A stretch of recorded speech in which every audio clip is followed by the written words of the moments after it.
মানুষ যে কত খারাপ হইতে পারে, ওই যে কথায় আছে না, ব্যবহারে বংশের পরিচয়। আজকে বিল উঠাইতে বের হয়েছিলাম, তো একটা ঘটনা ঘটলো। কি হয়েছে জানেন? বলি নাই তো, দাঁড়ান বলি আস্তে ধীরে।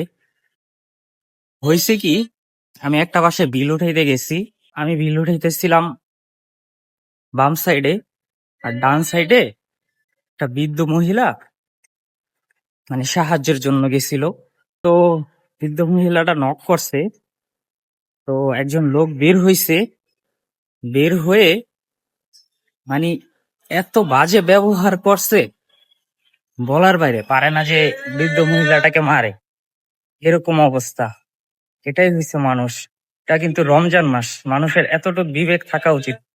একজন বৃদ্ধ মানুষ আসছে, সুন্দরভাবে বুঝাইয়া বইলা দিলেই পারতো যে আপনি কেন আসছেন, কিংবা কি আসার বিষয়, কিংবা আপনি যে আপনার দারোয়ানকে বলে দিবেন যে কেউ বাসায় যেন না আসে, তাই না?